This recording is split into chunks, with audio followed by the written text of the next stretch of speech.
नमस्कार, मैं हिमांशु मिश्रा और आप देख रहे हैं द इनसाइड स्टोरी। आज बात होगी प्रियंका गांधी की। क्यों बात होगी?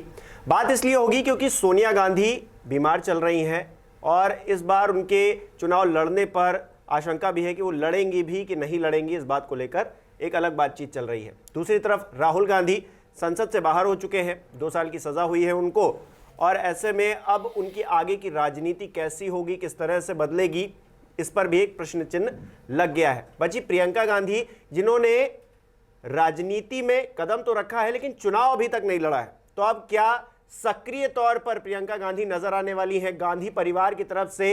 अब वो कमान संभालने वाली हैं, ये एक सवाल गूंज रहा है। इसी को लेकर आज बात करेंगे। डॉक्टर संजीव त्रिवेदी जी, वरिष्ठ पत्रकार, हमारे बीच है। संजीव जी, आज प्रेस कॉन्फ्रेंस में वो काफी गुस्से में भी नजर आई। बिल्कुल मतलब एक अलग ही रूप उनका देखने को मिला। वैसे तो वो हंसती मुस्कुराती हुई नजर आती हैं। क्या लग रहा है कि प्रियंका गांधी की एंट्री होने वाली है? एंट्री उनकी हो चुकी है हालांकि 2019 में ही, लेकिन अब सक्रिय तौर पर वो कमान संभालते हुए नजर आएंगी। देखिए, दिल्ली का जो कांग्रेस मुख्यालय है 24 अकबर रोड, तो कल जब ये डिस्क्वालिफिकेशन की नोटिस आई तो शाम 5 बजे वहाँ बैठक हुई। शुक्रवार शाम 5 बजे। उसमें तमाम वरिष्ठ नेता कांग्रेस के आए, ऑफिस बेयरर्स सारे आए, और उस बैठक में प्रियंका गांधी मौजूद थी। और उसके बाद जब वो बाहर निकली तो उन्होंने वहाँ मौजूद प्रेस वालों से बात भी किया और एक बड़े ही संजीदा अंदाज और साथ साथ एक जो फीलिंग होती है कि किसी को घायल आपने कर दिया, उस अंदाज में उन्होंने ये सवाल किया कि मेरे भाई ने किया क्या था, और तमाम दूसरी बातें भी उन्होंने कही। उसके बाद जब शनिवार आज प्रेस कॉन्फ्रेंस राहुल गांधी का हुआ तो जितने अपने शब्दों को बोलकर राहुल गांधी ने छाप छोड़ी, उतनी ही अपनी खामोशी से भी प्रियंका गांधी उसी कमरे में मौजूद थी और बहुत ही संजीदगी से, बहुत ही ज़्यादा थॉटफुल एक अक्स सामने दिख रहा था। अमूमन जैसा कि आपने कहा, वो मुस्कुराती हैं और राहुल गांधी से यकीनन ज़्यादा कम्युनिकेटिव भी हैं वो। जब उनको कवर करने का अवसर मिला है तो राहुल गांधी एक ऐसे नेता के रूप में सामने आते हैं जो बहुत ज़्यादा रिलैक्स्ड नहीं है, बहुत ही अपने आप को एक निश्चित परिधि में रखते हैं, रिलैक्स्ड बहुत ज़्यादा नहीं। लेकिन प्रियंका गांधी के साथ ऐसा नहीं है, बहुत रिलैक्स्ड रहती हैं और लोगों के साथ इंटरैक्ट करने में उन्हें एक पैसे की दिक्कत नहीं होती है। कहीं भी किसी भी के व्यक्ति के साथ वो कॉन्वर्सेशन स्ट्राइक कर सकती हैं, बातचीत शुरू कर देती हैं।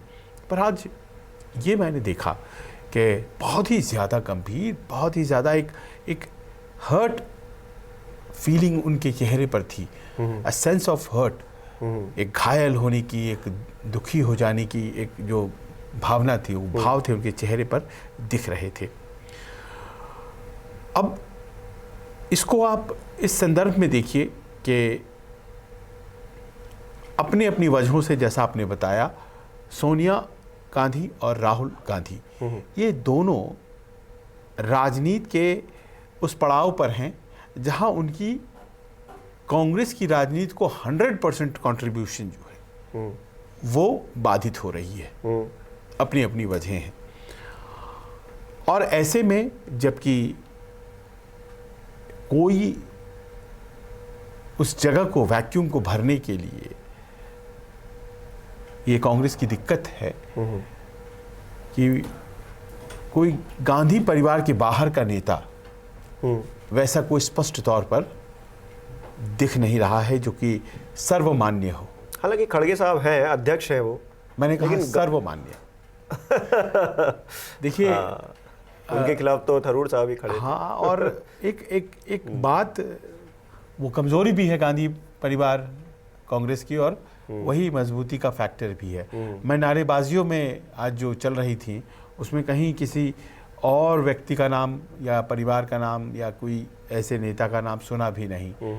और मुझे ये लगता है कि भारत की राजनीति का ये एक नया क्या ये तो सदा से रहा है पहलू के वो परिवारों के आसपास घूमती है। भारतीय जनता पार्टी और लेफ्ट ये दोनों ऐसे दल हैं जो कि किसी इंडिविजुअल परिवार के सहारे नहीं बल्कि अपनी विचारधारा के सहारे चलते हैं। वरना ज़्यादातर जो आज़ादी के बाद की कांग्रेस है वो गांधी परिवार के आसपास और उसके बाद तमाम जितने भी दल बने वो किसी न किसी परिवार के आश्रय ही चलते रहे। तो अब जबकि सोनिया गांधी और राहुल गांधी की राजनीति थोड़ी बाधित दिखाई पड़ती है, ये प्रश्न आज कांग्रेस मुख्यालय में था कि क्या हम उस प्रियंका गांधी को सामने आता हुआ देख रहे हैं जिसे अभी तक भारतीय राजनीति ने देखा नहीं है। अभी तक जो उनकी भूमिका रही है वो जैसी भी रही है उस भूमिका से अलग कोई एक ऐसा नेता सामने आने वाला है जिसे परिस्थिति, it's the call of the circumstance, जिसे जो हालात हैं उसने मजबूर कर दिया है फोर फ्रंट पर आने के लिए। और ये सब कुछ अगर अचानक से हुआ है तो क्या वक्त ने प्रियंका गांधी को चुन लिया है, उन्हें अब अगली लड़ाई लड़नी है। प्रियंका गांधी और राहुल गांधी जब एक साथ होते हैं तो दोनों को मस्ती करते हुए और एक दूसरे के प्रति अपना प्यार लुटाते हुए, भारत जोड़ो यात्रा में किस तरह से वो कह रही थी कि गर्व है तुम पर, और फिर कश्मीर में देखा हो मस्ती करते हुए, वो सब सारी चीज़ें देखी। लेकिन आज प्रियंका गांधी भी मौजूद थी, राहुल गांधी भी मौजूद थी, लेकिन एक एक एक एक चेहरे पर गम भी था, गुस्सा भी था, वो नज़र आ रहा था। और जिस तरह की चीज़ें हुई हैं उनसे कहा भी जा सकता है कि गुस्सा होंगे, अंदर से भी गुस्सा होंगे। लेकिन प्रियंका गांधी क्योंकि अभी तक इलेक्शन नहीं लड़ी है, अब बातें ये भी चल रही हैं कि वो वायनाड से जाएंगी इलेक्शन लड़ने के लिए, क्योंकि अभी कहा जा रहा है कि उपचुनाव हो सकता है उस सीट पर। होगा तो क्या वो नज़र आ सकती है, कुछ ऐसी सुगबुगाहट या फिर इनसाइड स्टोरी अंदर की है कि वो वायनाड जा सकती है? देखिए, ये कहा जा रहा है कि जब सीट खाली हो तो उस सीट से कोई व्यक्ति लड़े जो राहुल गांधी के कार्यों को आगे बढ़ाए। पर राहुल गांधी से प्रश्न ये पूछा गया कि वायनाड का क्या होगा, तो उन्होंने कहा देखिए वायनाड के साथ हमारा रिश्ता जो है वो केवल एक प्रतिनिधि भर का नहीं है। मैंने बहुत ही रिश्ते कायम किए वहाँ पर, फैमिलियर है, हाँ, पारिवारिक। तो मैं एक चिट्ठी लिखने वाला हूँ वायनाड के लोगों के लिए। वो जो भी चिट्ठी होने जा रहा है, भारतीय राजनीति के जो मानक होते हैं वो हमेशा एक सहानुभूति की जब लहर बहती है तो उसमें उस परिवार, व्यक्ति या प्रतिनिधि उसका जो होता है उसका समर्थन कर देते हैं। तो वायनाड की सीट बहुत मुश्किल सीट नहीं होने जा रही है। पर राजनीति देखिए दक्षिण भारत की नहीं है, राजनीति तो उत्तर भारत की है।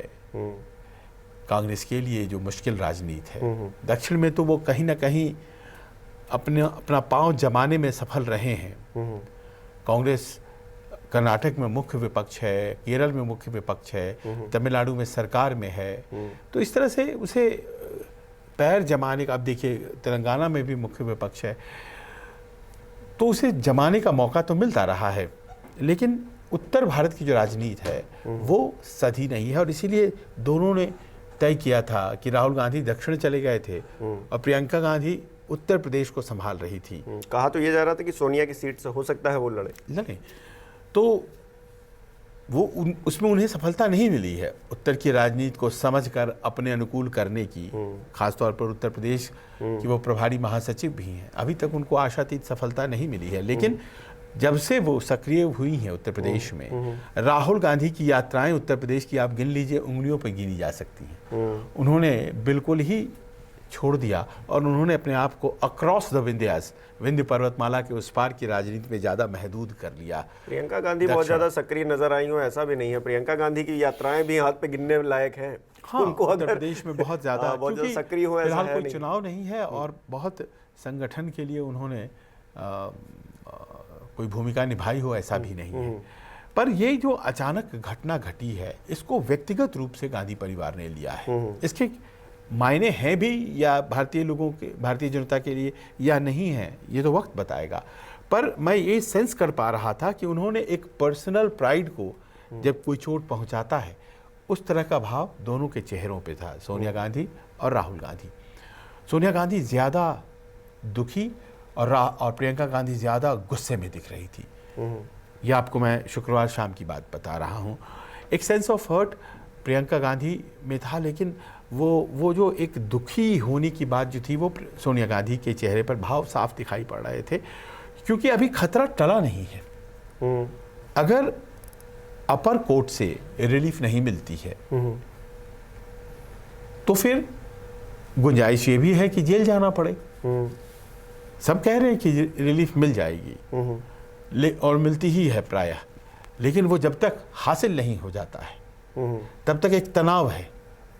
राहुल गांधी, आज मैं देख रहा था और आपने भी ये महसूस किया होगा कि एक जुनूनी अंदाज में वो राजनीति को ले रहे हैं। उन्हें ये लग रहा है कि चाहे मेरा सब कुछ न्यौछावर हो जाए, चाहे मैं न्यौछावर हो जाऊं, लेकिन जो सच है वो मैं सामने लाकर रहूंगा। ये लोगों की लड़ाई है। राजनीति करने का उनका जो अंदाज है, वो अंदाज राजीव गांधी या सोनिया गांधी या इंदिरा गांधी का कभी नहीं रहा था। अपने आप को इस यज्ञ की वेदी पर आहुति की तौर पे डाल देना, you live to fight for another day. आपको दूसरे दिन लड़ने के लिए आज पीछे हटना पड़े तो आप वो भी करते हैं राजनीति में, लेकिन राहुल गांधी ऐसा नहीं दिख रहा है। हो सकता है कि जो फौरी तात्कालिक तौर पर चीज़ें सामने आई हैं उस कारण से ये हो रहा हो। तो अब ऐसे में आप मानकर चलिए कि क्या होने वाला है। तो कहा यही जा रहा है कि संभवतः एक बड़ा वर्ग चाहता है प्रियंका गांधी वायनाड से लड़ें, लेकिन उतना ही बड़ा वर्ग है वो कह रहा है कि वो न लड़ें वहां से, क्योंकि वो जीत जाएंगे कोई भी वहां से, उस सीट से फिलहाल कोई भी जीत जाएंगे। लेकिन पार्टी की जो सबसे प्रमुख चेहरा अब होने जा रही हैं प्रियंका गांधी, उनको दक्षिण में हम क्यों स्टेशन करें। लड़ाई उत्तर की है और ये जो हिंदी पट्टी है, इस पूरी हिंदी पट्टी की लड़ाई है, दक्षिण की भी लड़ाई है। तो ऐसे में प्रियंका गांधी की तरफ से ये बात सामने आई और ये कल की बैठक में हुआ। हिमांशु, उन्होंने कहा कि हमें फिटिंग रिप्लाई देना है भारतीय जनता पार्टी को। सब लोग अपना अपना विचार दे रहे थे और उन्होंने कहा कर्नाटक का चुनाव कांग्रेस पार्टी जीते और भारतीय जनता पार्टी को ये सबसे करारा जवाब होगा जो अभी राहुल गांधी के साथ घटना घटी है इसका। वो बहुत स्ट्रैटेजिक इलेक्टोरल थिंकिंग है। राहुल गांधी गुस्से में ज़्यादा दिखाई पड़ रहे हैं। वो रोड मैप और स्ट्रैटेजिक प्लानिंग की बात नहीं कर रहे हैं, लेकिन स्ट्रैटेजी की बात प्रियंका गांधी के मुंह से आई कि अभी सामने कौन सा चुनाव है। कर्नाटक का चुनाव है। कर्नाटक के चुनाव में सत्ता में है भारतीय जनता पार्टी, लेकिन कांग्रेस भी अपने आप को एक मजबूत पोजीशन में पा रही है। प्रियंका गांधी ने जाकर के वहाँ पर गृह लक्ष्मी योजना उसकी शुरुआत की है, जिसमें 2000 रुपये महीने हेड ऑफ द फैमिली महिलाओं को मिलेगा। तो इस तरह से उनको कुछ सेंस हुआ और शायद उन्होंने ये बात जो कही, बहुत से लोग अग्री हुए। इलेक्टोरली इस बात का जवाब देना है, चुनावी तौर पर इस बात का जवाब देना है, ये प्रियंका गांधी की थिंकिंग है। और शायद ये थिंकिंग आज की तारीख में कांग्रेस की ज़्यादा बड़ी ज़रूरत है, क्योंकि एक जीत अभी जो मिलेगी, कहा जाता है कि वो कई बार वही पासा पलट देती है। ये जो वक्त है ये बड़ा क्रूशियल कहेंगे और सही भी कहेंगे प्रियंका गांधी की राजनीतिक एंट्री के लिए, या फिर उनके चुनाव लड़ने के लिए, या फिर वो उस तरह से सक्रिय होने के लिए जिस तरह से राहुल गांधी रहे हैं अभी तक, या फिर एक दौर में सोनिया गांधी रही हैं, या फिर और लोग भी रहे हैं। तो वो वक्त आ गया है क्या जब प्रियंका गांधी को सक्रिय होना ही पड़ेगा, वो चाहें या ना चाहें। अगर नहीं चाहेंगी तो गांधी परिवार की जो एक सियासत या फिर वो राजनीति में पकड़ या फिर पार्टी पे पकड़, वो सारी चीज़ें ढीली पड़ जाएंगी। देखिए, राहुल गांधी की राजनीति को आगे बढ़ाने के लिए ही प्रियंका गांधी पीछे रही हैं, इस बात को मानिए। क्योंकि राहुल गांधी की राजनीति 2004 से शुरू होती है और तब से प्रियंका गांधी सक्रिय हैं। लेकिन और मैंने व्यक्तिगत तौर पर उनको कवर किया है चुनावी तौर पर 2004 से लेकर के उसके बाद के हर सब्सिक्वेंट इलेक्शन में अमेठी और रायबरेली में अपने आप को वो घेरे रखती थी। बहुत कॉल आते थे कि साहब हमारे यहाँ प्रियंका जी का एक मीटिंग लगा दीजिए, हमारे यहाँ लगा दीजिए, लेकिन नहीं लगाई जाती थी क्योंकि राहुल गांधी की को ही लीड लेना था। ये परिवार का फैसला था। हो सकता है हो, क्योंकि तभी बहुत लोगों को लगता था कि प्रियंका को भी बराबर सामने लाना चाहिए, लेकिन उन्होंने फैमिली पे ध्यान दिया। और रॉबर्ट वाड्रा का मामला भी था, वो मामला प्रियंका गांधी पे आएगा। जब वो सक्रिय होंगी तो वो भी अभी देखिए और तूल पकड़ेगा। वो आसान नहीं है प्रियंका गांधी का भी आगे आ जाना, लेकिन उन्होंने राजनीति में अपने आप को सक्रिय तब से कर रखा था। 2019 में जब महासचिव बनाई गई तो फॉर्मली वो एक्टिव पॉलिटिक्स में उन्होंने एंट्री किया, पर बहुत गुणात्मक अंतर नहीं आया। आपने देखा होगा जैसी राजनीति वो पहले कर रही थी, महासचिव बनने के बाद भी वैसी ही राजनीति कर रही हैं। सिर्फ वो चुनाव जो हुए थे 2022 में उत्तर प्रदेश के, उसमें ही उनकी सक्रियता जो है वो ज़्यादा ज़बरदस्त दिखी थी। क्योंकि आपने परिवार की बात करी ना कि वो लीड लेने वाली बात, तो राहुल को ही लीड लेने दिया जाए शायद इसलिए। अब जबकि वो एक लाइन से खिंचती नजर आ रही है राहुल की राजनीति पर, हो सकता है इससे वो इमर्ज कर जाए, कल को और बड़े नेता हो जाएं, हो सकता है कमजोर पड़ जाएं। दोनों बातें दिमाग में है, लेकिन उस टाइम बैलेंस तो करना पड़ेगा ना। ऐसे में कोई नया व्यक्ति चाहिए आज की तारीख में जो कांग्रेस की परंपरा को आगे बढ़ाए, जो इस राजनीति में, जिसमें कि अभी भी कांग्रेस पार्टी ही सबसे बड़ी विपक्षी पार्टी है, उस पार्टी को नेतृत्व दे।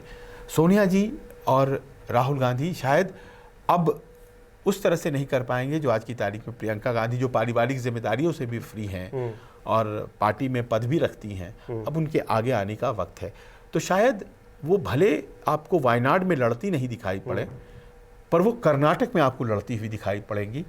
ये बड़ा स्पष्ट फैसला हो गया है। इस गुस्से का कुछ आउटपुट भी निकलेगा, वो वही दिखाई पड़ रहा है। और उसके बाद जैसे मार्च निकाला गया था राहुल गांधी के द्वारा, और एक और निकाला जाने वाला भी है, तो और वजह भी है।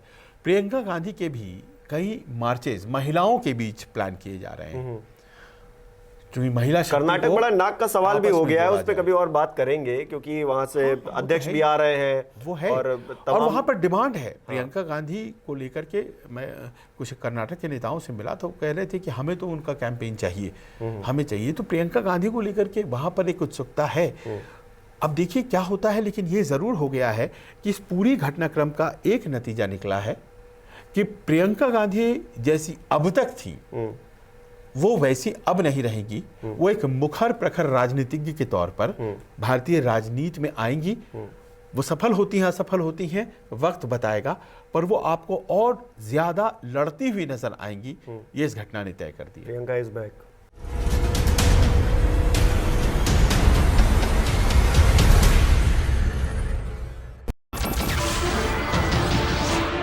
नमस्कार, मैं हूं मानक गुप्ता। अगर आपको हमारा ये वीडियो पसंद आया हो तो इसे लाइक और शेयर जरूर करें, और हाँ, हमें सब्सक्राइब और फॉलो करना ना भूलें ताकि आप देश और दुनिया की कोई खबर मिस ना करें। तो जुड़े रहिए हमारे साथ और देखते रहिए न्यूज़ 24।